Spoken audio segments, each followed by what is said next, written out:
Ano ba naman yan, ma? Hindi ka na nakontento? Sobra naman na yung pagiging lalakero mo. Ang ayos-ayos na nga ni Tito Joe Marie. Ikaw naman tong may problema. Ano yan? Mukha na namang adik yung lalaki mo. Ipagpapalit mo dyan sa matinong boyfriend mo?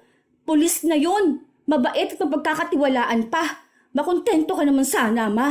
Hindi ka naman matigil dyan sa pabalik-balik mo sa mga walang kwentang lalaki. Kung kailan naman may maayos ka ng boyfriend ikaw naman tong hindi matino. Huwag mo na lang akong pakialaman. Katuwaan lang naman tong ginagawa ko eh. Hindi ko naman to boyfriend. Kakilala ko lang. Hindi mo boyfriend pero nakakandong ka habang kumakain ng lugaw? Hindi ka man lang nahiya? Paano kung may nakakita sa inyo at makarating to kay Tito Joe Marie, ha? Anong mangyayari kapag naghiwalay kayo? Mapapariwara na naman ang buhay mo? Hindi na naman kami makakampante dahil iisipin namin na iba-ibang lalaki na naman ang titira sa bahay natin. Mag-isip ka naman, ma. Nasa tamang lalaki ka na. Pipili ka pa ng walang kwenta. Sa paghahangad ng tunay na pagmamahal, puro maling lalaki ang iniibig ni Osang. Yun din ang dahilan kung bakit galit sa kanya ang mga anak. Pilitin man niyang makahanap ng matinong lalaki, tila ba mas masaya pa rin siya kapag iba-iba ang kinakatagpo niya. Makakatulong kaya ang paggamit ng itim na kapangyarihan para matigil ang ganitong gawain? O sadyang wala ng kawala ang kaluluwa ng isang taong sanay na sa kasalanan? Mga anak, tasan ba kayo? Mag-bless kayo sa Tito Jovenyo. Saan ka mag-anak siya, ma? Ano ka ba naman anak? Siya ang pangalawa niyong papa. Ay, pang ilang pangalawa, ma? Parang last week pangalawa rin yun, Wala na yun. Hiwalay na kami ng walang yang yun. Iba tong si Juven. Mabait to at maaasahan sa buhay. Mahal na mahal ako nito. Gaano na kayo katagal niyan, ma? 3 days na. Pero nakikita ko talaga yung effort niya sa akin. Ang bait niya tapos tanggap niya rin ng mga anak ko. Kita ko at ramdam ko na siya talaga. Kaya nga nagdesisyon na kami na magsama. Napapailing na lang ang 3 anak ni Osang sa pantasyang sinasabi niya. Simula nung mga bata pa sila, ilang lalaki na ang nakilala nilang dinala ng kanilang ina. Halos hindi na nga nila maalala kung sino ba ang mga yon. Kahit pangalan o mukha. Dahil alam nila na kapag may bagong lalaki sa bahay nila, ibig sabihin lang nun, linggo o buwan lang tatagal. Kinabukasan, maagang nagising si Shirley. Dahil kumakalam na ang sikmura niya, nagtungo na agad siya sa kusina, kung saan naabutan niya roon ng ina na katatapos lang magluto. Ang aga mong nagising, ma. Ayos yan. Parang ang sarap ng ulam na yan, Hindi na ako magtatanong kung kanino yung nakahiwalay na ulam at yung itlog na nakabalot. Malamang, uunahin mong palamunin ng masarap na pagkain yung lalaki mo. Ano ka ba, Shirley? Hinaan mo nga yung boses mo. Baka marinig ka ng Papa Juven mo. Uy, wow! Kahapon tito lang yan, Papa na ngayon? Baka naman makakuha kami ng Guinness World of Records sa sobrang dami naming papa. Simula bata pa lang kami kung sino-sino na ang papa namin. Kahit papa ng iba, papa na rin namin Bakit ba hindi ka pa tumigil, ma? Hindi naman siguro nakamamatay kapag walang love life, no? Iba na to, promise. Iba talaga siya doon sa mga nakilala ko. Last na rin to. Tingnan mo, magiging maayos kaming dalawa. Magmamahalan tapos magkakaroon tayo ng isang masayang pamilya. Narinig ko na yan. Meron pa yan dagdag na kung hindi pa rin to mag-work, hindi na ako magbo-boyfriend. Oh, kabisado ko yung linya mo, ma. Lahat naman ng dinadala mong lalaki mga palpak. Nung nakaraan, yung lalaki mo adik. Sabahan niyo bumabatak, nakakaiwan pa ng gamit niya. Muntikan pa ako makipagsaksakan sa kanya dahil sa sobrang adik Wala na nga sanang problema kung gusto mo ng boyfriend. Pero sana naman, yung matino, ma. Yun na nga, matino naman yan si Juven. Matino? Wala nga kamo yung trabaho. O pustahan tayo, tamad yan Iisa lang yan sa mga lalaking binuhay mo. Tingnan mo, sa susunod na linggo, maghihiwalay na kayong dalawa. Minamanifest mo kasi kaya nagkakatotoo. Lah, parang ako pa may kasalanan na hindi mo kinikilala ng maayos yung mga lalaki mo. Imagine, 3 days pa lang kayo nag-uusap, utong-uto ka ng mahal ka niya. Hindi uso getting to know each other. Kailan ka kaya matatauhan, no? Tila ba walang pakialam si Osang sa mga sinabi ng panganay niyang anak. Nagpatuloy ang ilan pang mga araw. Nagkaroon na ng tensyon sa loob ng bahay. Dahil ang ugali ni Shirley, kapag ayaw niya ang ginagawa ng isang tao, bukas siyang magbigay ng komento. Lalo na kung nakatira ito sa loob ng bahay nila. Kay Shirley nakapangalan ng bahay dahil bago namatay ang kanilang lolo, bumili ito ng bahay na ipinangalan sa kanya bilang panganay. Noon kasi, doon sila nakatira sa bahay ng kanilang lolo, kaya lang nagkaroon ng away. Ang dating kasintahan ng kanyang ina ay nagnakaw sa kanila. Muntikan pang patayin ang lolo nila. Pinalaya si Osang pero tinanggap pa rin pabalik ng mga anak niya dahil sa awa sa kanya. Pero ang pangako niya na titigil na sa pagiging lalakero, hindi natupad. Isang araw, walang pasok si Shirley. Ano ba naman to? Hindi ka ba marunong maglinis ng kalat mo? Pinagkainan mo yan, di ba? Ano bang akala mo may katulong ka rito? Wala ka na nga ambag sa bahay namin, nagkakalat ka pa. Nagalit sa kanya si Juven at sinabi na bastos siya. Bakit daw ganun siya magsalita? Dapat nga raw matuto siyang manilbihan dahil siya na ang bagong asawa ng nanay niya. Wala akong pakialam kahit ikaw pa. Paalamunin ka lang din naman ng nanay ko. Tingnan mo nga. Kahit nga day off niya nasa trabaho siya. Paano? Napakatakaw mo. Nagkasagutan silang dalawa ni Juven. Hindi rin nagpapatalo si Juven sa mga salita niya. Sinabi niya na dapat ay magpasalamat na lang sila na tinanggap niya ang mga anak ni Osang, na dapat ay hindi niya ginagawa dahil kung siya nga ay binata. Habang nagsasagutan silang dalawa, dumating si Osang. Oh, ano nangyayari rito? Palayasin mo yan dito, ma. Kung hindi yan aalis dito, magsasampa ako ng kaso sa kanya. Sinasabi ko sa inyo, nakatapak kayo sa pamamahay ko. Bakit ba nagagalit ka? Hindi mo ba nakikita kung gaano kakalat ang bahay? Dahil lang naman yan sa lalaki na yan. Walang hiya. Ano bang akala niya, prinsipe siya? Na may susunod sa kanya para maglinis sa mga kalat niya? Sabi ko na nga be, hindi ka kasi marunong kumilala ng lalaki. Isa rin punyeta yung lalaki na yan. Patay gutom pa yan. Wala namang ambag. Huwag kang bastos! Papa mo pa rin yan! Hindi ko yan, Papa. Yung Papa ko, patay na. Hindi yun papalitan ng walang kwentang lalaki. Isa ka pa, ma. Tingnan mo nga. May pasana naman yung pisngi mo. Hindi ka ba talaga titigil hanggat hindi ka nakakakita ng lalaking papatayin ka sa bugbog?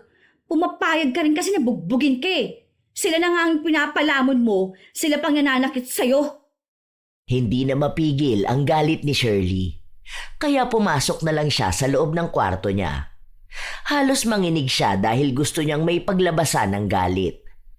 Ilang araw pa ang lumipas, hindi pa rin umaalis si Juven. Kahit na araw-araw silang nag-aaway ni Shirley.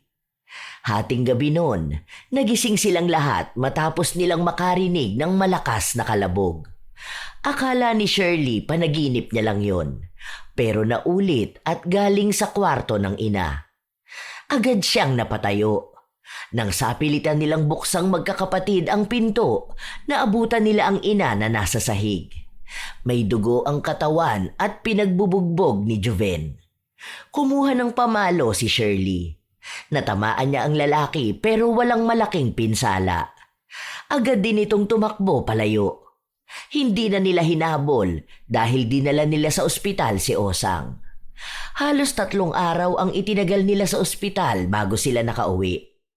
Kita mo na? Ganyan yung gusto mo, di ba, ma? Yung sadista. Gusto mo yung nilalamog ang laman mo. Sabi ko na nga ba? Walang kwenta yung lalaki na yon. Nag-chat siya sa akin. Humihingi ng sorry. Huwag mong sabihin na patatawarin mo. Sabi niya sa akin na dala lang naman daw siya eh. Pero hindi ibig sabihin na hindi niya ako mahal. Kaya paborito ka nilang punching bag eh. Kasi sagad yung katangahan mo. Utang na loob naman. Tigilan mo naman lalaki, ma. Mas mamamatay ka pa sa kamay nila eh. Kaysa mamatay kang malungkot. Matanda ka na rin naman, ma. Sige, okay. Gets namin na gusto mo ng lalaking magmamahal sa'yo. Pero sana naman, ang piliin mo yung matino naman. Hindi yung magpapakilala ka na naman ng bagong lalaki sa amin sa susunod na linggo. Paawat ka naman dyan. Hindi nga nagkamali si Shirley dahil isang linggo lang, may bago na namang ipinakilala si Osang. Sawang-sawa na siyang pangaralan ang ina. Ang hirap magpalaki ng magulang. Mas matigas na ulo sa akin eh. Kung yung ibang anak pinagagalitan kapag may boyfriend. Ako naman tong walang boyfriend pero nai-stress sa nanay kong paiba-iba ng lalaki. Hoy, Vin, para naman wala akong kausap oh. Ano bang gusto mong sabihin ko, te? Wala ka man lang bang reaction dun sa boyfriend ni Mama? Natatanggal na yung panga. Parang may nginunguya kahit wala naman. Adik na naman ang pinili niya. Kapag ba na-stress ako katulad mo, may magbabago ba? Kung sa'yo nga hindi nakikinig si mama, sa akin pa kaya? Wala kang pakialam? Kapag meron ba, hindi na magpapakalulong si mama sa lalaki. Ayoko lang magpaka-stress, no? Baka mas maging mukha pa ako matanda kaysa sa mga lalaki ng nanay natin. Ay, ano naman kayang kawalang hiyaan ang gagawin ng bago niyang asawa? Hindi na kumibo si Shirley.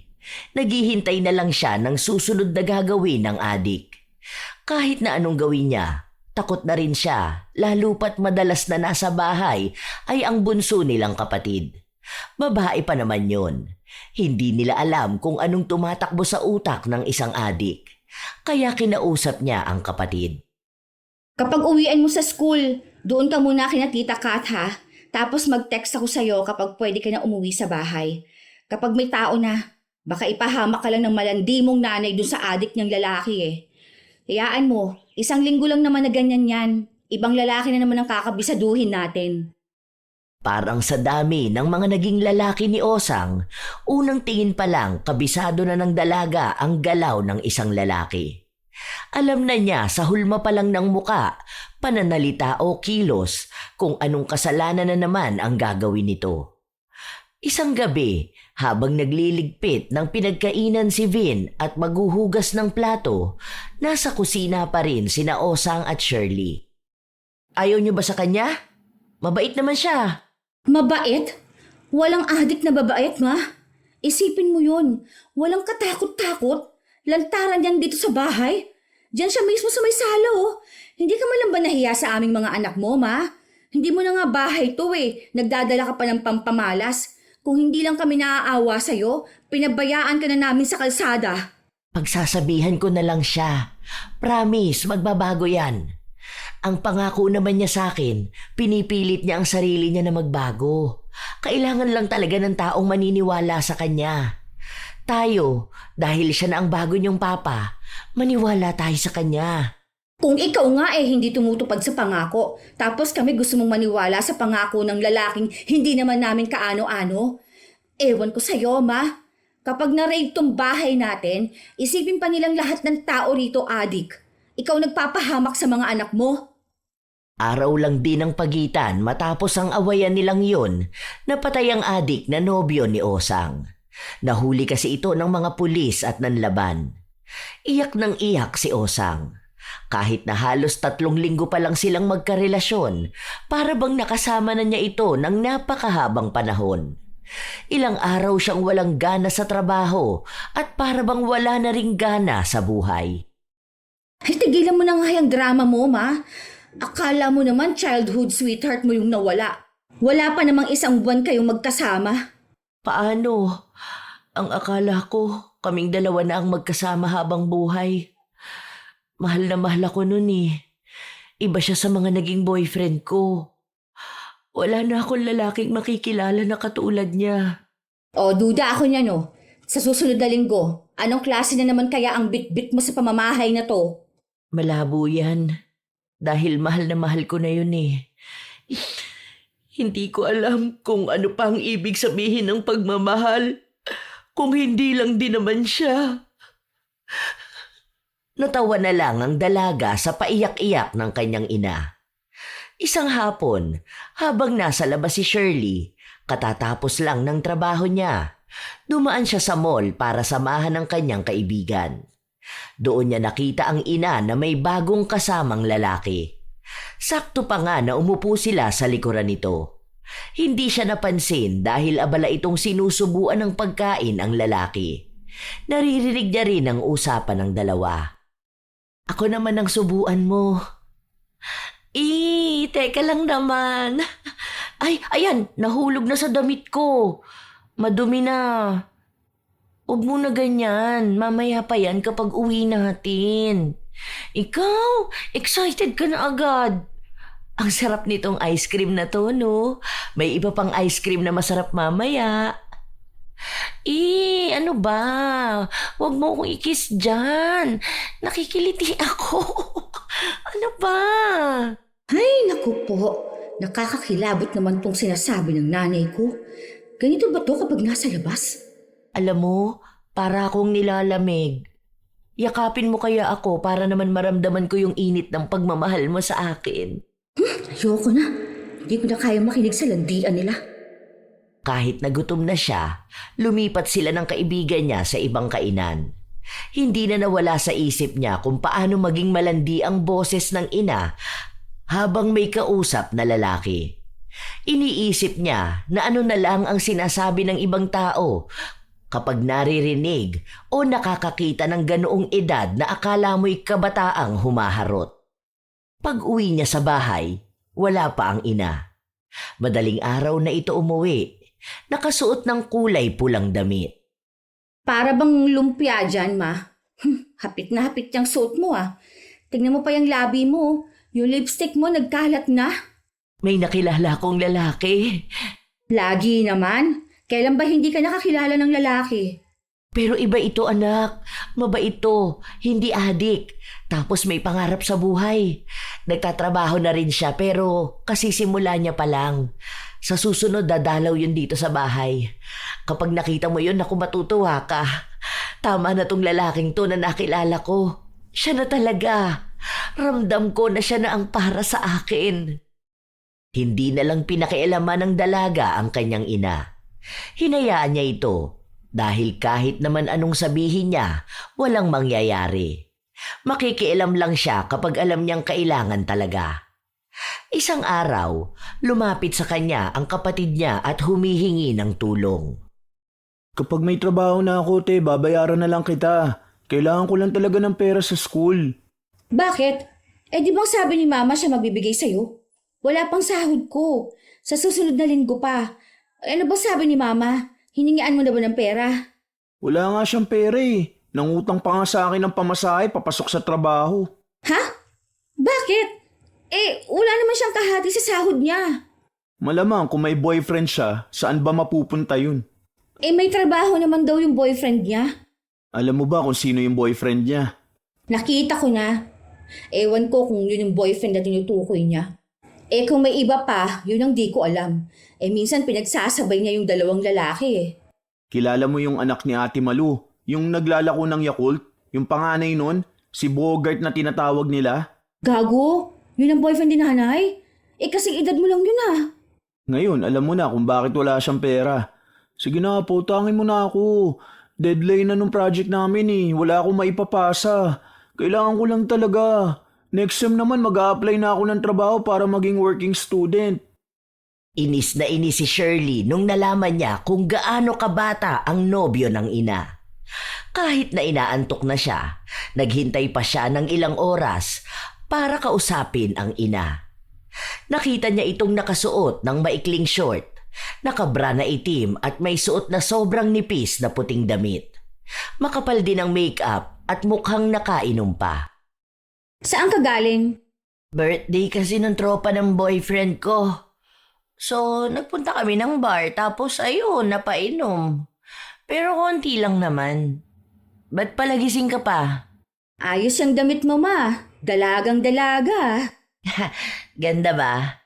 Sabi nga nila sa akin ang sexy ko raw. Kung hindi ko pa nga raw sinabi sa kanila na 3 na ang anak ko, baka aakalain nilang dalaga pa talaga ako. Mukha raw akong bata. Naniwala ka naman? Mukha ka talagang bata kung madilim sa bar. Tapos, bulag sila kasi ginasto mo lahat ng perang pinagpaguran mo para magpa-impress sa mga kaibigan ng boyfriend mong umiinom pa ng gatas. Ano ba pinagsasasabi mo? Talaga ba ma? Pumatol ka sa bata? Sa kaedad ng anak mo? O ano naman? Totoo naman yung pagmamahal niya sa akin. Ilang beses na niyang pinaramdam sa akin na seryoso siya. Mahal namin ang isa't isa. Age doesn't matter. Di ba? Saka mas masaya nga yun. Mas bata. Mas gets ako. 23 anyos, umaasa kang true love yan. Ma, ilang taon ka na ba? 50 ka na oh. Umaasa ka pa sa age doesn't matter na yan? Mapapa-age doesn't matter talaga yung bata na yon. Aba, paldo ba naman siya eh? Bigay luho? Kaya ka todo kayod sa trabaho mo para may maibigay ka lang sa kanya. Hindi lang sa kanya, sa tropa at pamilya niya. Masakit ang ulo ko, Shirley. Huwag mo ko simulan ngayon. Saka pinaghihirapan ko naman yan ah. Nagtatrabaho ko. Hindi naman ako nangingi ng pera sa inyo ah. Tigilan mo na yan, ma. Nakakahiya ka eh. Anong gusto mo? Ipakilala na naman sa amin yung bago naming papa? Tapos, mas matanda pa ako? Gamitin mo naman utak mo, ma. Hindi puro pagmamahal na lang iniintindi mo. Sana naman, iayon mo yung desisyon mo sa edad mo. Hindi yung kung umasta ka, akala mo teenager ka. Akala mo kung humarot ka sa labas, akala mo babaeng kararegla lang. Eh kung ikaw walang nararamdaman na hiya, bigyan mo naman ng kahihiyan kaming mga anak mo. Uuwi ka ng bahay, ganyan ang suot mo. Feeling mo dalaga kang sobrang sexy. Tingnan mo nga, nakalabas na yung kulubot mong tiyan, oh. Hindi mo ayusin yung sarili mo. Kaya hindi ka ginagalang ng ibang tao eh. Hindi na mapigilan pa ng dalaga na maglabas ng kanyang saloobin. Katulad nga ng inaasahan nila, naghiwalay din ang kanyang ina at ang bata nitong nobyo. Ubus na pati ipon ni Osang, kaya ang may sagot ng lahat sa bahay nila ay si Shirley. Galit pa rin siya sa ina, kaya hindi sila masyadong nag-uusap. Halos 3 linggo na ang nakalipas, wala pa rin silang balita kung may bago na naman bang lalaki na ipakikilala ang kanilang ina. Naghihintay na lang sila kung may darating ba sa bahay nila. Walang pasok si Shirley, kaya nasa bahay lang siya nang may kumatok sa pinto nila. Ano pong kailangan nyo? Dito ba yung bahay ni Osang? Opo, bakit po? May kasalanan bang nagawa ang mama ko kaya dadakpin niyo siya? Hindi. Hindi lang ako nakapagpalit ng uniforme ko. Nandyan ba siya ngayon? Wala po eh. Nasa trabaho po. Ano po bang kailangan nyo? O sige, sabihin mo na lang sa kanya na dumaan ako. Jo Marie pala ang pangalan ko. Ito, para sa inyo ng pamilya mo. Binili ko yan. Nagpasalamat lang ang dalaga bago umalis ang pulis. Maayos ang itsura nun. Maganda ang tindig, mukhang magalang din at mabait.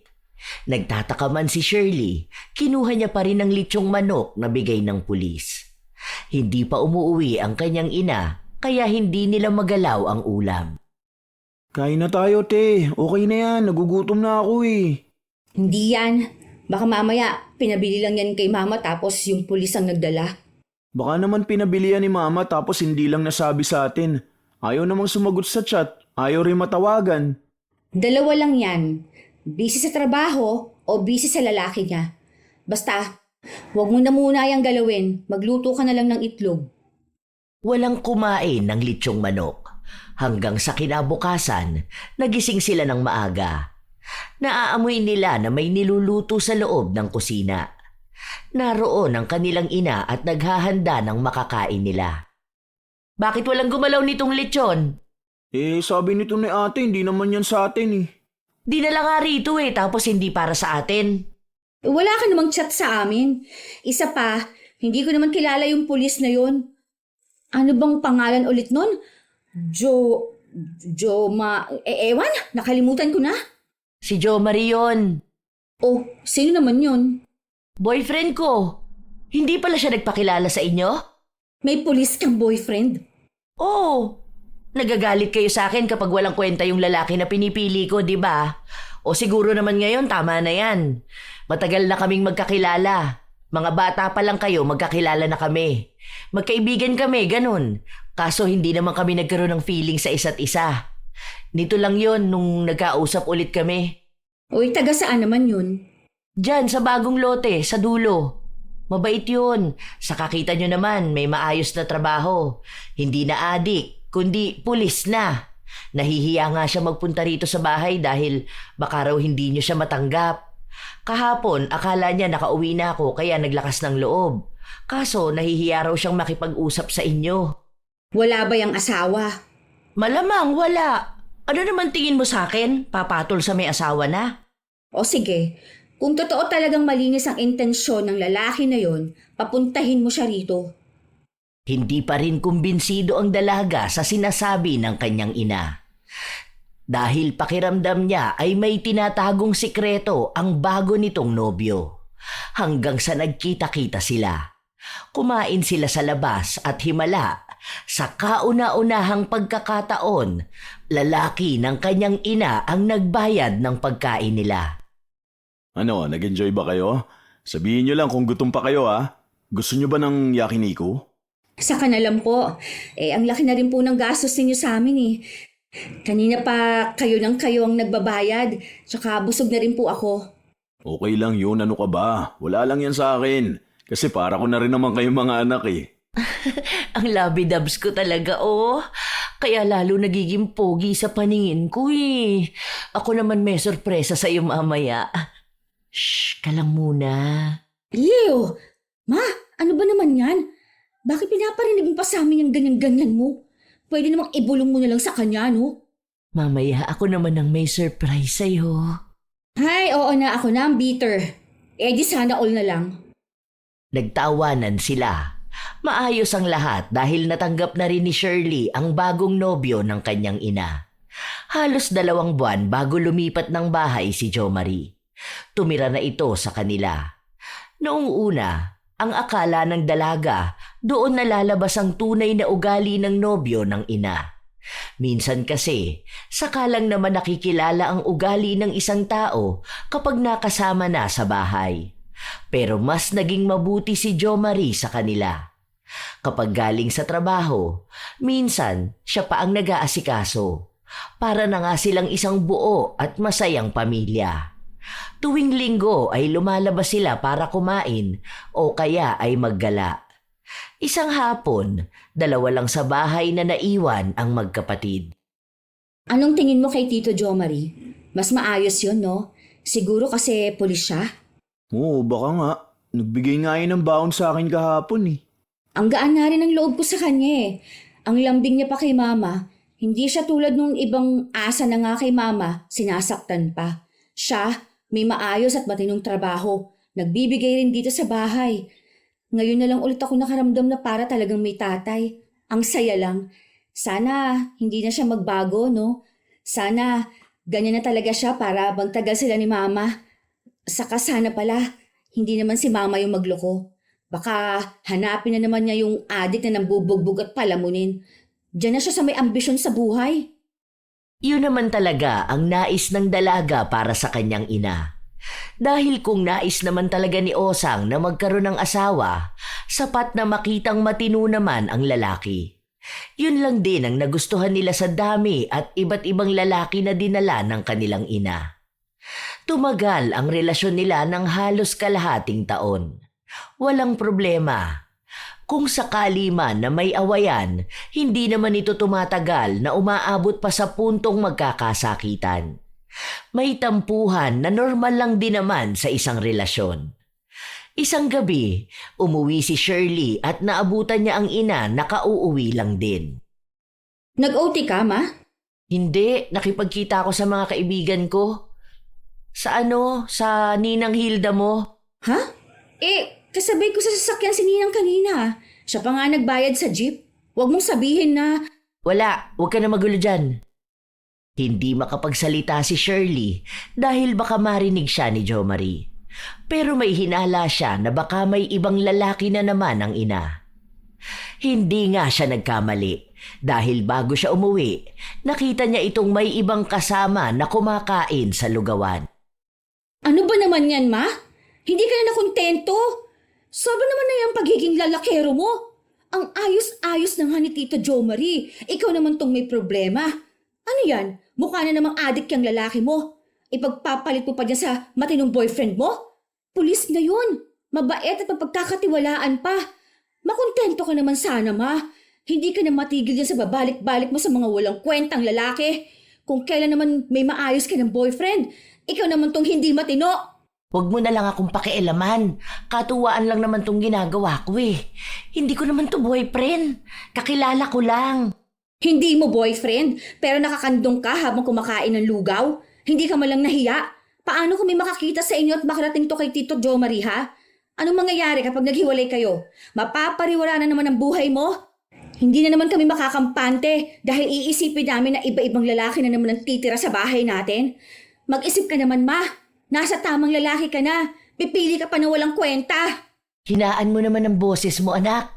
Hayaan mo na lang muna ako.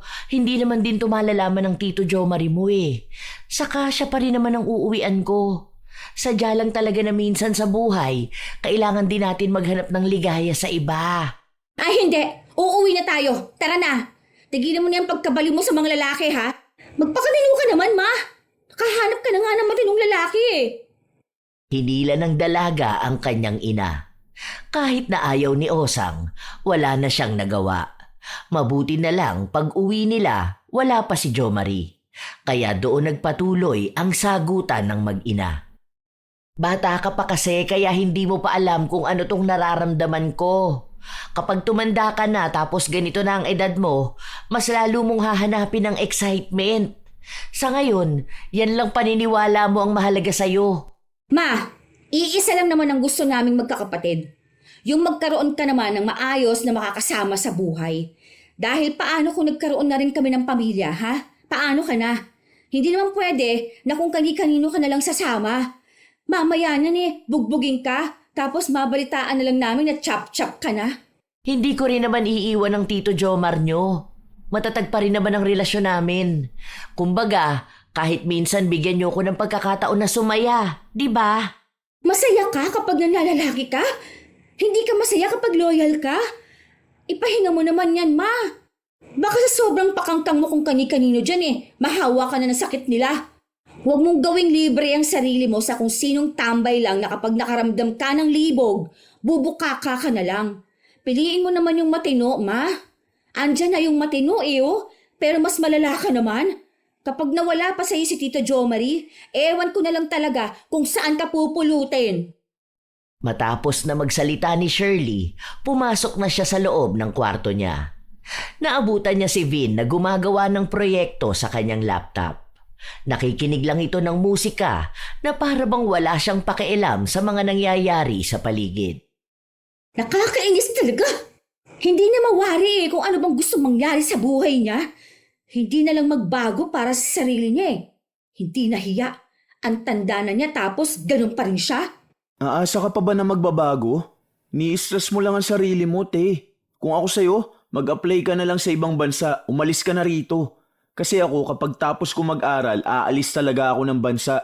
Hindi ako magpapaka-stress sa mga bagay na hindi ko naman kontrolado. Kung ayaw magbago, iwan. Hindi naman kasi pwedeng pabayaan na ganyan. Parang hinayaan na lang natin na mapariwara sa buhay ang nanay natin Hindi pa ba? Oo, pariwara na. Pero hindi naman sana yung ganyang kalala, hello. Umaasa pa naman akong magbabago na siya. Kasi para sa akin okay na okay si Tito Jo Marie Hindi na siya makakahanap ng ganung katinong lalaki, no? Lalo na kung ang tipo niya pala, yung mga kapwa niya na pariwara din ng buhay. Hindi maalis ang galit na nararamdaman ng dalaga sa ina. Hanggang sa kinabukasan, hindi sila nagkikibuan na dalawa. Kumakain sila ng agahan, kaya napansin yun ni Jo Marie. Nang matapos na silang kumain, kinausap ni Jo Marie ang dalaga. May naging pagtatalo ba kayo ng mama mo? Meron lang po kami hindi na pagkaunawaan nung nag-usap kami. Hindi ko na tatanungin kung tungkol saan yan. Dahil sa inyong dalawa na yung usapan. Nire-respeto ko naman yun pero kung ano man yung napag-awayan nyo, sana wag naman umabot sa punto na hindi kayo magkikibuan. Mag-ina kayo. Alam ko na magkaiba kayo ng pag-iisip at normal sa tao yun. Huwag nyo na patagalin kung ano man yung hindi pagkakaunawaan na yun, ha? Opo, Tito. Kayo po ba? Hindi po ba tumatagal ang away ninyo ni Mama? Alam mo, ang mga babae palaging tama. Kapag kinontra ko palagi ang mama mo, mag-aaway talaga kami. Yung pansin nyo na tampuhan namin, hindi naman yun nagtatagal eh. Kasi ako na yung nagsusorry. Minsan kasi, lalo na yung mga ganyang ina, inuunawa rin sila. Ikaw na lang mag-sorry. Kung kasalanan man niya, baka ma-realize niya rin yun. Huwag pa irali ng pride, Opo, kakausapin ko na lang po siya. Salamat po. Ang bait niyo po. Gusto ko kasi na maayos kayo rito sa bahay. Alam mo naman, parte na ako ng pamilya nyo. Hindi man ganun katagal na nakasama nyo ko, minahal ko na kayo. Pamilya na tayo. Hindi ko nga naiisip na hindi ko kayo mga anak kasi nararamdaman ko na anak ko na kayo. Totoo pala talaga yun, no? Na wala naman sa dugo ang pagiging ama. Siguro kung matagal na to, baka mas marami pa tayong bonding, di ba? Salamat po talaga. Hindi niyo alam kung gaano rin namin kagusto na magkaroon ng ama. Yung mga nauna kasing kinasama ni Mama, mga nakaka-stress Hindi matawag na tatay. Kayo po, talagang ramdam namin. May malalapitan kami. Alam namin na may magtatanggol sa amin. Kayo lang ho talaga yung tinanggap namin. Kaya masasaktan kami kapag naghiwalay kayo ni Mama. Wala naman dahilan para maghiwalay kami ng mama mo Mahal namin ang isa't isa. Saka wala akong nakikitang dahilan para hindi mahalin ang pamilya na to. Dito ako masaya Habang naririnig ni Shirley ang sinasabi ni Jo Marie, mas lalo siyang nakokonsensya. Ramdam niya ang sinseridad nito sa kanilang pamilya. Nagpapakita talaga na mahal sila kahit na saglit lang silang nakilala. Kaya kung sakali man na mahuhuli nito ang ina, malamang ay guguho rin ang kanilang mundo. Matagal nang nag-aasam si Shirley na magkaroon ng ama at kay Jo Marie lang ito naramdaman. Panatag ang kalooban niya. Maganda rin ito magpayo kapag kailangan niya ng gagabay sa kanya.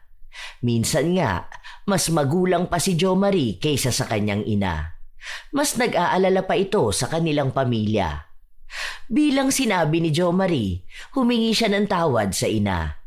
Nagkaayos sila dahil sinabi rin ni Osang na hindi na niya gagawin pang manlalaki. Isang araw, umuwi ang dalaga kung saan pansin niya ang daming plastik at mga karton. Ano yan? Bakit ang dami naman yata niyan? Sige na anak, tumingin ka dyan kung anong gusto mo. Padala sa akin yan ng kapatid ko na nasa ibang bansa. Ay teka, mahilig ka kamo sa chocolate, di ba? Ito, may itinabi na ako para sa'yo.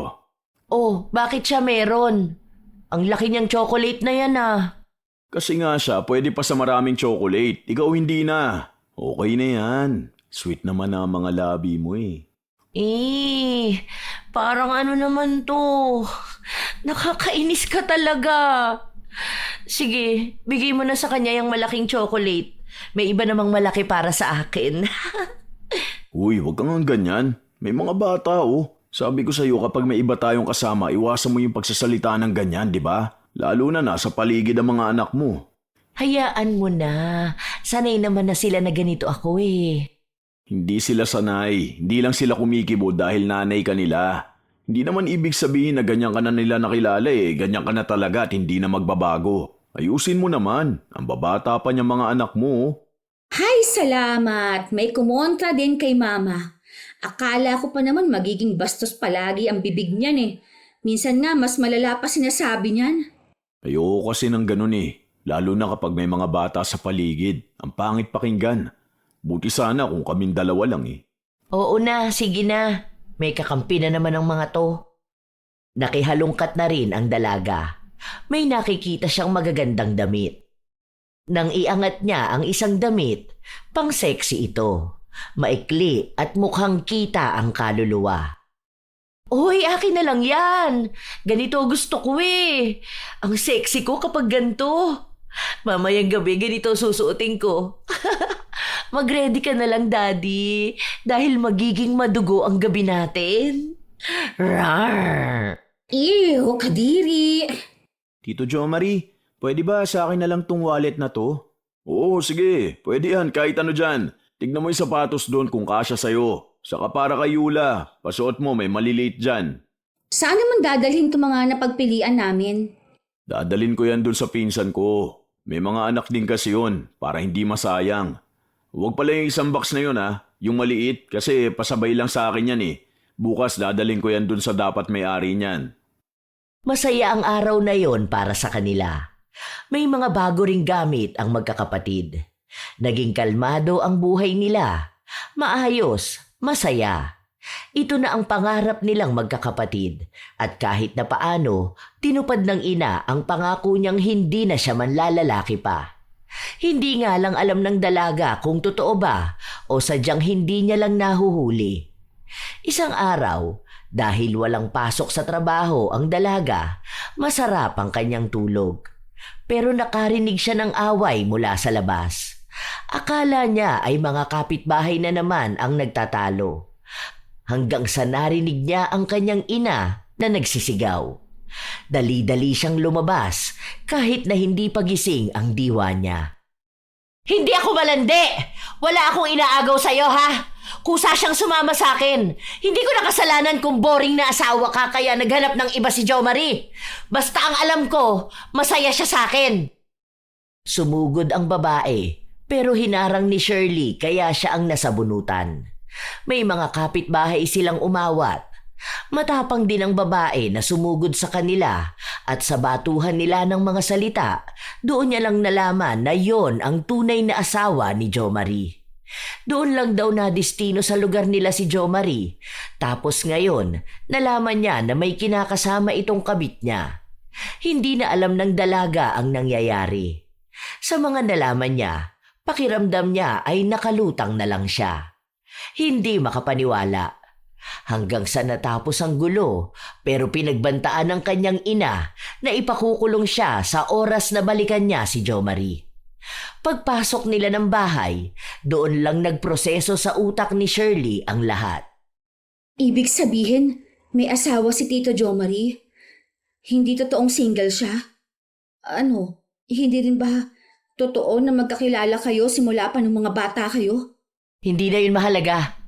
Buisit lang yung losyang na yun eh. Hindi na kasi mahal ng asawa niya kaya ako ang pinagdiskitahan. Ang sakit nung sabunot niya sa akin kanina.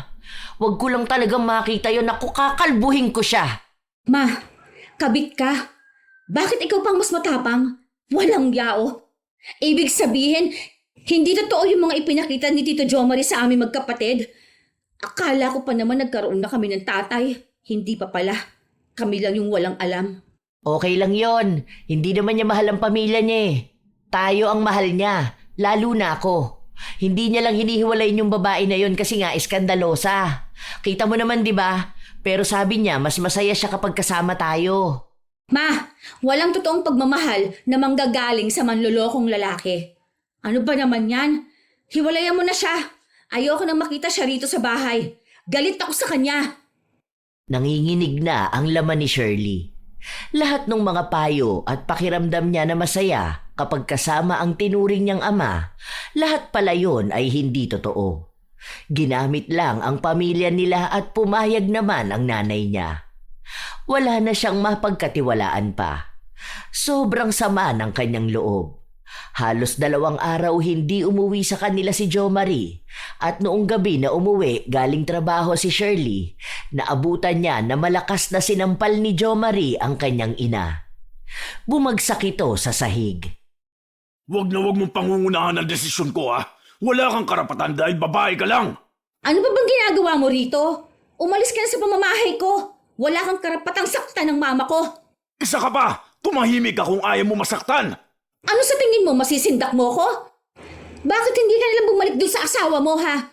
Susugod na naman yun dito eh. Iwan mo ng mama ko. Sinabing tumahimik ka eh! Bakit mo ako sinampal? Dahil ang daldal mo, ang sakit mo sa tenga! Sinasabi ko sa'yo kapag hindi ka pa umalis dito sa bahay namin, tatawag ako ng pulis. Tatawag ka ng ano? Hindi pa ba pulis tong kaharap mo? Kahit na tumawag ka pa, walang magbibigay ng tulong sa'yo. Mas mabuti pa manahimik ka na lang dahil baka saktan din kita. Aalis lang ako kapag gusto ko. Bahay ko to! Wala akong pakialam. Baka gusto mong dito na lang din kayo mamatay. Ipuputo ko tong baril na hawak ko dyan sa mga ulo nyo.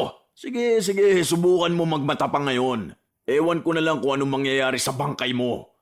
Subukan mo akong galitin. Ipuputo ko to sa ulo ng nanay mo. Sige! Hindi na nakakibo ang dalaga.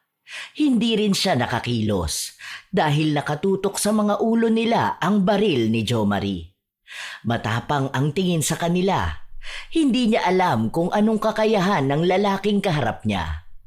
Kung halang na ang kaluluwa nito, sadyang hindi sila sasantuhin. Kayang-kayang tapusin ang buhay nila. At ayaw naman yung mangyari ni Shirley. Wala siyang nagawa. Hindi niya napaalis si Jo Marie. Habang nasa loob siya ng kwarto, nanginginig pa rin siya. Hindi maalis sa utak niya ang mga nangyari kanina. Alam niyang nanganganib ang buhay nilang magkakapatid. Pero tama nga naman si Jo Marie. Saan siya hihingi ng tulong kung ang mismong kalaban nila ay pulis? Iisang bagay lang ang magagawa niya. Ang lumapit at humingi ng tulong sa sino mang hindi takot sa pulis. Halos araw-araw takot na takot si Shirley. Gusto niyang sabihin sa mga kamag-anak niya pero baka magkagulo pa. At ang malala, baka umuwi siya na patay na ang pamilya niya. Kaya pinili nilang magkakapatid na manahimik na lang.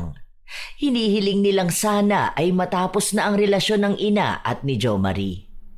Nang wala si Jo Marie, nakita ng dalaga ang itsura ng ina. Ma, tingnan mo naman yung katawan mo. Puro pasana naman yan. Ay, ayan na naman yung pambubugbog sa'yo. Mahal na mahal kasi ako ng Tito Jo Marie mo, nak. Mahal? Hindi naman ganyan yung pagmamahal, May. Hindi mo na ba alam kung anong ibig sabihin nun? Anong klaseng pagmamahal ba gusto mo? Yung nasasaktan ka? Yung nagpapakahirap ka para sa taong yun? Basta ang alam ko, kapag mahal mo ang isang tao, lahat gagawin mo. Tatanggapin mo kahit na yung pinakamadilim na parte ng pagkatao niya. Kahit na demonyo kung titingnan ng iba ang ugali niya. Ganun ang ibig sabihin ng pagmamahal, anak. Itong ginagawa namin, Ma. Hindi ba ito sapat na pagmamahal para sa'yo? Yung tinatanggap ka namin ng paulit-ulit? Yung nagsasakripisyo kami para sa'yo? Ito bang pakikipaglaro namin kay kamatayan para lang hindi ka namin mapabayaan? Hindi pa ba sapat para isipin mo na hindi mo kailangan ng lalaki sa buhay mo? Na kaming mga anak mo sapat na? Kapag nagkaroon kayo ng pamilya, maiiwan ako mag-isa. Aalis naman kayo sa piling ko. Paano na ako noon kung wala man lang akong asawa? Kung wala man lang nagmamahal sa akin? Hindi ka naman namin pababayaan Kasi ako, gusto ko makita naman na maayos ka, Ma. Sa totoo lang, kapag sinasaktan ka ng mga naging boyfriend mo, nasasaktan din ako. Bata pa ako noon, naalala ko, yung trauma nandito pa rin sa akin. Tandang-tanda ko kung paano ka iuntog sa pader ng boyfriend mo dahil nag-away kayo. Nung lumabas ka sa ospital, nakipagbalikan ka sa kanya kasi nag-sorry siya sa'yo. Tapos naulit na naman yun. Puro pasaka palagi. Takot na takot kami ng kapatid ko. Kung alam mo lang na umiiyak kami habang magkayakap. Kung nag-aalala ka para sa mangyayari sa pagtanda mo, sa pagiging mag-isa mo, hindi ka malang ba naawa sa amin na habang lumalaki kami, nasusubaybayan din namin yung nanay namin na nagpapakatanga sa lalaki, na sa kahahabol mong hindi tumanda mag-isa, sinira mo na yung buhay mo. Sa kahahanap mo ng pagmamahal sa iba, nakalimutan mong may anak ka na unang nagmahal sa'yo bago sila. Kami, na hindi ka gugustuhin masaktan, Ma. Utang na loob naman. Ako naman yung nagmamakaawa sa'yo. Itigil mo na itong bisyo mo ng pagiging tanga mo, Ma. Darating din ang araw na yan, anak. Pero sa ngayon, hayaan mo na muna ako mahalin ng Tito Jo Marie mo, ha? Mabait naman siya, di ba? Magaling nga ka mo siya magpayo sa'yo.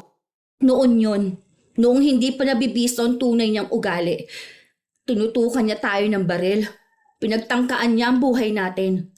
Hindi siya mabuting tao. Mabuti siyang tao, nak. Kapag galit naman ng mga tao, normal lang namang makapagsalita ng hindi maganda, di ba? Ang makagawa ng hindi maganda. Pero hindi ibig sabihin na nagalit siya, masama na siyang tao. Naiiyak na lang ang dalaga sa mga nangyayari. Hindi niya mawari kung dahil ba to sa galit o sa awa. Basta ang alam niya, ang dalawang yan ang nararamdaman niya. Habang lumilipas ang araw, palagi nilang nakikita o naririnig na binubugbog ni Jo Marie ang kanilang ina. Pero wala silang ibang magawa. Patuloy rin naman si Osang na magsilbi kay Jo Marie sa kabila ng pananakit nito sa kanya. Ginagastusan niya pa rin. Nagtatrabaho na lang si Osang para may maibili siya ng gamit ng kinakasama. Malayo rin kasi ang asawa ni Jo Marie kaya walang magawa para balikan siya. Ayaw din naman itong tumigil. Hanggang sa isang araw, hindi na naman kinaya ni Shirley ang manahimik. Bakit bang hilig mo makialam, ha? Paano hindi ka pakikialaman kung ginagawa mong punching bag ang mama ko? Kalalaki mong tao na nanakit ka ng babae. Ano, naging pulis ka ba at babaero para pagtakpan ng pagiging bakla mo? Tarantado ka, ha? Anong nangyayari sa'yo? Ayos ka lang ba? Buisit yung anak mo na yan! Ang sakit ng dibdib ko! Parang naipitan yata ako ng ugat dahil sa galit! Aray ko! Hindi natuloy ang away na yon dahil dinala ni Osang ang nobyo sa kwarto nila. Pero buong magdamag nila itong naririnig na sumisigaw dahil sa sakit. Hanggang sa dinala na nila sa ospital. Wala namang ibang nakita. Walang matukoy na sakit. Kaya umuwi ulit ito sa bahay nila. Sakit talaga! Kakaiba siya! Parang may tumutusok-tusok talaga! Nahihirapan din ako huminga. Hindi ko maigalaw na maayos ang kanang balikat ko kasi lalo sumasakit. Huwag ka na lang masyadong gumalaw para hindi sumakit. Paano hindi gagalaw? Ano gusto mo? Maging baldado na lang ako? Wisit na buhay naman to. Kasalanan to ng anak mo. Kung hindi niya lang ako ginalit, hindi to mangyayari sa akin. Sa oras talaga na ma-stroke ako, puputok ang bungo ng hayop na yan. Yan na naman, ang sakit. Huwag ka na nga magalit. Sabi nga ng doktor, iwasan mo ang stress, di ba? Nagpatuloy ang sakit na nararamdaman ni Jo Marie. Maging sila ay naaabala ang pahinga kapag nasasaktan nito. Hindi kasi maipaliwanag ang sakit. Basta bigla itong huhupa, bigla ring sasakit. Walang pinipiling oras, wala ring paramdam kung aatake bigla. Kahit tulog na kasi si Jo Marie, sasakit ito ng sobra. Kaya wala na siyang ibang magagawa kundi ang sumigaw. Isang umaga, sumigaw na naman si Jo Marie dahil sa sakit. Inis na inis ang dalaga kaya lumabas siya. Pwede bang manahimik ka na, ha? Wala akong pakialam kung nasasaktan ka dahil hindi ako naaawa sa'yo. Alam mo kung bakit? Kasi tama lang yan sa'yo. Hindi nga lang dapat ganyan eh. Dapat mas malala pa dyan. Napakasababa naman ang ugali mo eh. Demonyo ka! Ginagalit mo na naman ako! Kaya sakit na naman! Anak, huwag mo naman nagalitin. Nakikita mo na nga na nahihirapan eh. Ay, hindi pwede! Hanggat nandito yan sa pamamahay ko, gagalitin ko siya hanggang sa mamatay siya. Hindi pala pwede mamatay ka agad. Dapat ano yan eh, pagdusahan niya ng malala ang nangyayari sa kanya. Ang taong masaya sa paghihirap ng iba, walang kasing sama. Uy, nahiya naman si Satanas sa'yo, di ba? Matapos mong gumawa ng masama sa ibang tao, para kang tupa na kawawa. Kung demonyo ako, mas masahol ka. Isipin mo yun. Tingnan mo ginawa mo sa mama ko. Puro pasa pa rin siya oh. Kasi kahit na may nararamdaman ka, nagagawa mong manakit.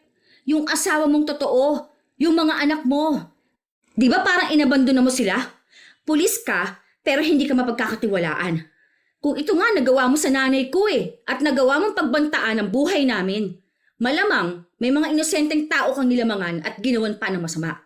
Ganti na yan ang langit sa'yo. Paano ba naman? Inaakala mong Diyos ka eh, dahil lang sa pulis ka at may baril ka? Kaya kung hindi ka tatahimik, ako na ang magpapatahimik sa'yo ng tuluyan. Hindi makapalag si Jo Marie. Iniinda niya talaga ang sakit na nararamdaman niya. Hindi siya makakilos. Hindi siya makabalik sa serbisyo. Kaya ang bumubuhay sa kanya ay si Osang. Ilang linggo nang ganon ang nangyayari. Umabot pa sa punto na galing kay Osang ang pandagdag na pera padala sa tunay na pamilya ni Jo Marie. Doon mas lalong sumasama ang loob ni Shirley. Paanong naging mas mahalaga pa ang lalaki ng ina kaysa sa pamilya nila? Hanggang sa napunta na siya sa pagdidesisyon. Sa susunod, ma, hindi na kayo pwede rito ng lalaki mo. Bahay ko to. Siguro naman may karapatan ako para magpalaya sa kung sino mang ayokong tumuloy rito. Ha? Paano naman kami ng Tito Joe Marie mo? Hindi ko kaano-anong lalaki na yon. Hindi siya nararapat sa bahay ko. Kung mas mahalaga siya sa'yo at siya ang pipiliin mo, mas mabuti pang umalis ka na sa pamamahay ko. Ina kita. Mabigat para sa akin na magdesisyon ng ganito.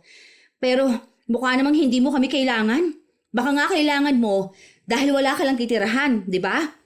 Wala kang makakain dahil sinasamba mo yung lalaki mo. Pero ayaw kong lumipas pa ang mga taon na paulit-ulit na lang ang makikita namin. Pagod na akong umintindi, ma. Pagod na akong magmahal ng ina na mas mahal ang iba. Kaya sorry kung masama akong anak. Pero oras na para lumayo sa'yo. Sana, dyan mo makita yung pagmamahal na hangad mo. Baka hindi sa amin manggagaling eh. Baka sa mga lalaki mo. Paaalisin mo na ba talaga kami? Hindi na ba mapapakiusapan? Bibigyan ko kayo ng 1 linggo para maghanap ng lilipatan ninyo. May makita man kayo o wala, kailangan ninyong umalis dito. Buo na ang desisyon ko. Para na rin ito sa mga kapatid ko. Hindi sila kumikibo, pero pagod na silang intindihin ka at ang mga lalaki mo. Hindi naman na magbabago na ikaw pa rin ang nanay namin. Kung paanong hindi ka na talaga magbabago para sa amin. Baka nga talagang hindi kami sapat para sa'yo. Sobrang bigat sa dibdib ng mga sinabi ni Shirley. Hindi niya nais na paalisin ang ina, pero ayaw niyang papiliin sa pagitan ni na Joe Marie o sa kanila na mga anak. Dahil alam niyang kahit hindi niya tanungin si Osang, may sarili na itong desisyon na piliin kung sino ang mas mahal niya. Hindi na rin umaasa ang dalaga na sila ang pipiliin dahil nga halata na hindi kayang mabuhay ng kanilang ina ng walang lalaki. Ilang araw pa ang lumipas, hindi pa rin umaalis ang dalawa. Hanggang sa isang hapon, pag-uwi ni Shirley, nakita niya si Joe Marie na gumagapang na sa sakit. Walang ibang tao. Mukhang hindi pa umuuwi ang kanyang ina at umalis ang dalawa niyang kapatid. Sobrang sakit talaga.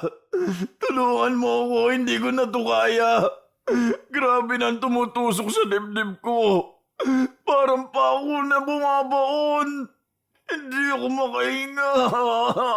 Anong dapat kaawaan sa'yo? Mas masaya pa nga kung nakikitang gumagapang ka ng ganyan. Kaya masanay ka na. Dahil gagapang ka ng ganyan sa kalsada. Baka yung mga tao doon pwede pang maawa sa'yo. Pero ako, hindi na. Wala akong awa para sa'yo. Matapang ka lang ngayon dahil alam mong hindi ko kaya makaganti sa'yo. Pero itong tatandaan mo. Sa oras na... ang sakit! Ano? Sa oras na gumaling ka, gaganti ka sa akin? Talaga ba? Paano ko naman makakasigurong gagaling ka pa? Oh, sige. Total, masama naman na akong tao sa paningin mo, di ba? Bakit hindi ko pasamaan lalo, di ba? Kung ako, mabibigyan ng 3 kahilingan, 3 beses kong hihilingin na parusahan ka. Gusto ko yung hindi lang normal na parusa. Yung ganyan mismo. Masakit, matagal, mahirap. Kaya ngayon, masaya talaga ako na yan ang nangyayari sa'yo. Sana humaba pa ang buhay mo para mahabang panahon ka magdurusa. Demonyo ka. Ikaw siguro ang may pakana nito sa akin, hayop ka. Magagantihan din kita. Kung tingin mo hayop ako, mas hayop ka. Halang ang bituka mo. Sabi ko nga, hindi mo na kailangan makipagpaligsahan sa pwesto sa impyerno dahil kusang bababa si Satanas para ibigay sa'yo ang trono. Ganon ka kasama. Isa ka lang tao sa paningin namin, pero demonyo ang kaloob-looban mo. Ngumisi ang dalaga sa harapan ng tinaguriang pulis, pero hindi tapat sa panunungkulan.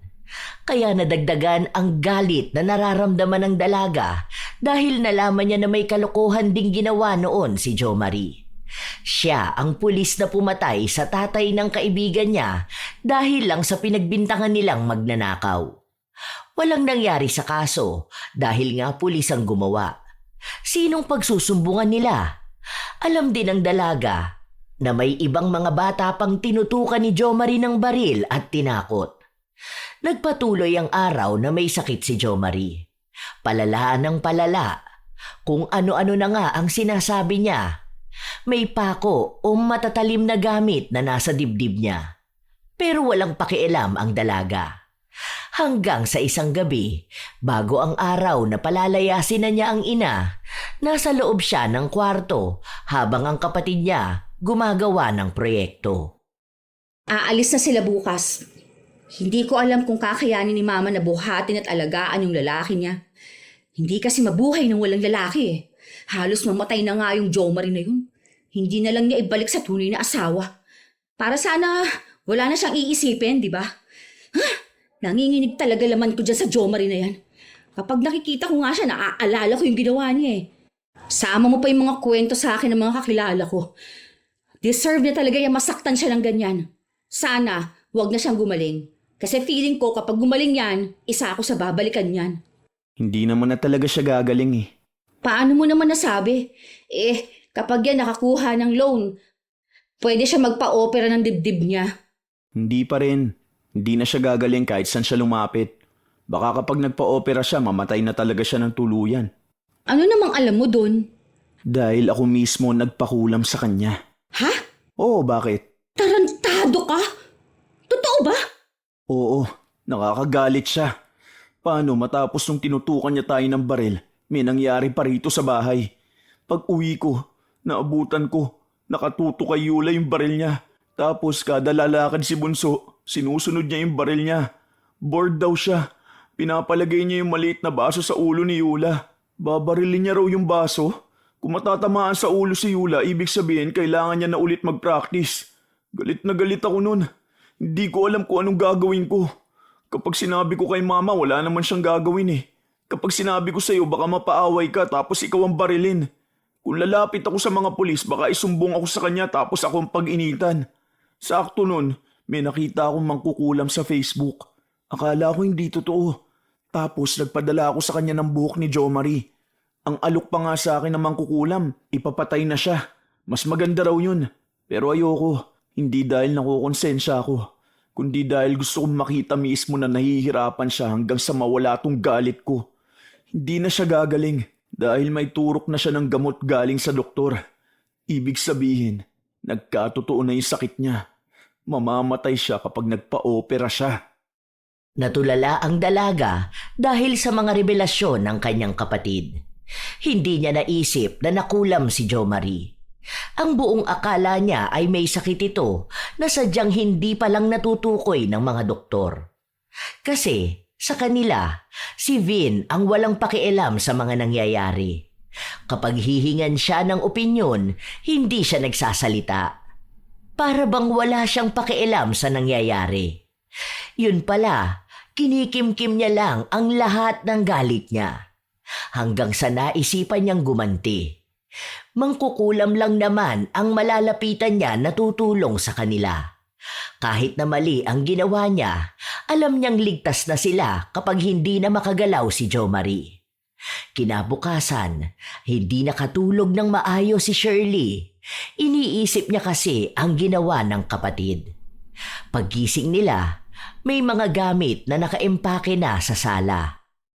Aalis na nga talaga si Mama. Mas pinili niya yung lalaki niya. Hayaan mo na, te. Sa ganun talaga ang buhay, di ba? Baka kasi iniisip din ni Mama na sa hirap at ginhawa dapat magkasama sila. Kahit na may iba namang asawa yung lalaki. Okay lang yan. Para iwas galit at hindi na madagdagan ng lalaking ipapakulam ko. Hindi kumibo si Shirley. Sobrang bigat ng kanyang dibdib. Para ring uminit ang kanyang pakiramdam. Para bang lalagnatin siya dahil sa sama ng loob. Hindi siya nagpakita ng emosyon. Walang lungkot. Para na siyang naging si Vin. Hindi na siya naging madaldal. Dahil napagtanto niya na wala naman ang mga salita niya kung mismong ina ang ayaw manatili at magbago. Aalis na kami. Mag-iingat ka na lang. Buti na lang, maliit na porsyento lang ang inisip kung may pag-asa na makikita mong mahalaga kami ng mga anak mo. Sana, mahalin ka niya katulad ng pagmamahal na hangad mo. Mapunan niya yung hindi namin napunan. Mag-ingat kayo. Yon ang mga salitang binitawan ni Shirley bago tuluyang umalis ang kanilang ina. Sobrang tahimik ng kanilang bahay sa mga nakalipas na linggo. Patuloy silang nabubuhay na walang ina. Pilit na kinakaya. Tinanggap nila na parehong magulang nila ang nawala sa kanila. Ganon din naman kahit no mga bata sila. Mas naging magaan lang ngayon dahil umalis na si Osang. Ibig lang sabihin, hindi na sila mangangamba na may kung sinong lalaki ang pupunta sa bahay nila at ipakikilala na pangalawa nilang ama sa pang-ilang libong beses. Tapos, iisa lang naman ang mga ugali. Isang araw, habang naglilinis ng bahay ang magkakapatid, nakarinig sila ng katok. Si Shirley ang nagbukas at nakita niya ang kanilang ina. Kumusta na kayo mga anak ko? Kumain na ba kayo? Bumili ako ng paborito niyong inihaw na manok. Tara, gagawa ako ng sausawan niyo. Toyo na may sili at kalamansi. Anong ginagawa mo rito? Miss na kayo ni Mama. Alam niyo ba na inipon ko pa tong lakas ng loob ko para puntahan kayo? Sorry mga anak ko. Sorry sa pagkukulang ko bilang nanay niyo. Sorry sa mga pagkukulang na nagawa ko. Hayaan niyo sana na bumawi si Mama sa inyo. Hindi na to pangako, kundi tutuparin ko na talaga. Paano yung lalaki mo? Noong araw na umalis kami rito, hinatid ko siya sa totoo niyang asawa. Ako, nagpatuloy ako sa pagtatrabaho. Naghanap ako ng matutuluyan ko para makapag-ipon ng pera. Doon ko binago ang sarili ko. Dahil ipinangako ko sa sarili ko na babalik ako at magpapakita sa inyo kapag kilala ko na rin ang sarili ko. Kapag talagang alam ko na kung paano talikuran ang mga mali ko. Mahirap yun, pero tama lang naman sa akin na mahirapan. Dahil yun din naman ang ginawa ko sa inyo eh. Pinahirapan ko rin ang damdamin nyo. Alam ko na mahirap akong patawarin. Hindi ko kayo pipilitin. Pero maghihintay ako na dumating ang araw na mapapatawad nyo rin ako. Kasi, tama ka nga anak. Sa huli ko pa mapagtatanto na hindi pagmamahal ng lalaki ang bubuo sa akin.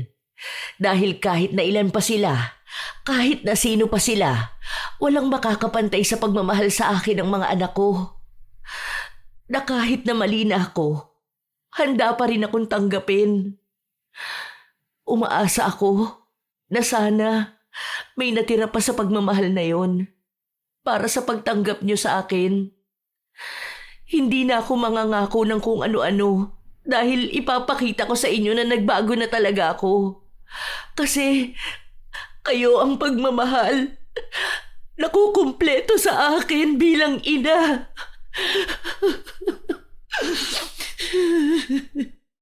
Hindi na napigilan ni Shirley ang maiyak. Niyakap niya ng napakahigpit ang ina. Kasunod din ang dalawa niya pang kapatid. Ganun lang nila kadaling napatawad ang ina. Dahil mahal na mahal nila ito. Bumalik sa bahay nila si Osang. Nakita nga nila ang pagbabago nito. Hindi na siya ang Osang na hayok sa lalaki. Minsan nga, may mga kapitbahay sila na nagsasabi sa mga magkakapatid na hindi na dapat pinatawad ang ina. Hindi na raw dapat hinayaan na bumalik si Osang sa bahay nila. Pero isa lang ang sinasagot ni Shirley. Mas alam niya ang damdamin ng bahay nila kapag naroon o wala ang ina. Sila ang mga anak. Sila ang nagmamahal sa ina, kaya walang kahit na sino ang magdidikta sa kanila kung dapat o hindi dapat magpatawad. Hindi sila klase ng tao na matigas ang puso para sa ina. Kung kaya ng iba na hindi magpatawad at magtanim ng galit, hindi sila ganun lumaki. Dahil kahit lalakero ang kanilang ina, hindi naman sila hinayaan na maging pariwara. Sa paglipas ng mga buwan, pinakita ni Osang ang pagmamahal sa mga anak. Nawala na rin siya ng atensyon sa mga kalalakihan. Isang araw, nasa labas sila habang kumakain, may nakakilala kay Shirley. Dati niya itong guro. Nagkaroon sila ng kaunting usapan bago umalis. Sino yun, Nak? Siya ba yung kinukwento mo noon na mabait mong teacher? Yung sa English yata? Medyo namumukaan ko kasi siya eh. Nakita ko na yan dati. Opo, ma. Alam niyo ba, single yan? 55 na ata siya pero hindi siya nagkaroon ng asawa at anak dahil masyado raw siyang nag-focus sa trabaho niya. Hindi na raw niya naharap eh. Tapos, biglang isang araw, matanda na pala siya para sa pag-ibig. Oh, bakit naman? Sayang ah, may itsura siya. Mukhang may crush pa si mama dun, oh. Ano yan? Pumapag-ibig na naman? Hindi, sinasabi ko lang. Kasi sayang ang lahi niya. Saka 57 pa lang naman siya. At hindi halata. Parang late 40s siguro. Pwede pa yan magkaroon ng asawa at anak. Ang mga lalaki, pwede pa yan kahit na anong edad. Hindi katulad ng mga babae. Parang kapag umedad ka na, ang pangit na tingnan na magkaroon ng boyfriend. Hindi naman. Kahit na anong edad ng babae, pwede pa naman. Basta yung maayos lang na boyfriend, di ba? Hindi yung linggo-linggo iba't ibang tambay kada kalyang naging boyfriend niya. Pero kung yun ang magiging boyfriend mo, ma, pasado na sa akin yun. Ano, kayo ba? Sa akin din. Ang pogi nun. Singkit pa. Baka magkaroon pa tayo ng kapatid. Ay, menopause na nga pala si mama. Pero pwede na rin natin maging bagong papa. Kakamiss magkaroon ng bagong papa eh. Ay, tigilan niyo ako. Kayo talaga mga bata kayo, ako na naman ang napagtripan niyo. Hala, kumain na kayo dyan. Tigilan niyo ako dyan sa reto-reto na yan ha. Kain na. Nagtawanan lang sila na nagdagdag ng gaan sa kanilang araw. Nagiging biruan na nila yon, lalo na kapag may nakikita silang lalaki na hindi nalalayo sa edad ng kanilang ina. Yon ang naging magandang simula sa kanilang buhay. Sa paglipas ng panahon, pinatunayan nila na ang pagmamahal sa kanilang pamilya ang higit na mahalaga sa lahat. Wala na rin silang ibang naging balita kay Jomar. Kung gumaling ba ito o kung buhay pa siya. Basta ang alam lang nila, ibinaunan nila sa limot ang anumang masalimuot na parte ng kanilang nakaraan. Hindi na ito makakaapekto sa kanilang hinaharap. Basta sama-sama sila at nagmamahalan. Dumarating sa buhay ng mga tao ang paghahanap ng pagmamahal mula sa iba, lalo na kung pakiramdam ay palaging may kulang. Ngunit minsan, sa sobrang pagnanais na mapunan ang puwang sa puso, napupunta sa maling tao. Mga lalaking dumarating lang kapag may pakinabang para sa kanila o mga nag-aalok ng init pero hindi ng katapatan. Hindi lahat ng pumapasok sa buhay ay tunay na pag-ibig. May mga darating para pansamantalang punan ang lungkot, hindi para manatili ng pangmatagalan. At kapag paulit-ulit nasasaktan, doon natututunang hindi lahat ng atensyon ay pagmamahal at hindi lahat ng pag-aalok ay pangmatagalan. Huwag hayaan na malinlang ng maling pag-ibig dahil lang sa nagnanais na may pupuno sa lungkot na nararamdaman. Isipin kung sino ba ang nananatili. Ano ba ang tunay na kahulugan ng pagmamahal? Hindi ito makikita sa mga lalaking pansamantalang dumaraan sa buhay, kundi mga bisig na yumayakap sa pagod mong pagkatao. Ang mga taong kusang nagbibigay ng pagmamahal ng walang sukatan. Ito ay ang iyong mga anak. Sila ang pagmamahal na hindi nang iiwan, hindi nang huhusga, hindi nagtatakda ng kondisyon. Sa bandang huli, doon maiintindihan na ang paghahanap ng pag-ibig sa labas ay hindi masama, pero hindi mo kailanman dapat kalimutan na ang tunay na pag-ibig ay hindi kailangang hanapin sa iba. Dahil minsan, matagal na pala itong nasa loob ng bahay, naghihintay lang na makita. Ang pagmamahal ng mga anak ay hindi pinakamadaling makita, pero ito ang pinakamahirap palitan, pinakatapat at pinakatotoo. At kapag doon natutunan ibalik ang puso, hindi na muling maghahanap ng kulang dahil buo na kung saan ka unang minahal. Sadya talaga na may mga inang naghahangad ng pagmamahal sa iba. May mga sinuswerte na nakakatagpo ng totoo, may mga hindi naman. Pero sana, malaman din na ang pagmamahal sa pamilya ang unang pag-ibig na hindi dapat kalimutan. Sa mga apo ko na nakatagpo ng pag-ibig sa pangalawang pagkakataon, ano ang inyong maibabahagi na kwento? At kung kayo rin ay may komento at opinyon, maaari nyo yang ibahagi para aming mabasa. Naway may natutunan kayong magandang aral. Ito ang inyong Lola Telang at maraming salamat sa inyong pakikinig mga apo.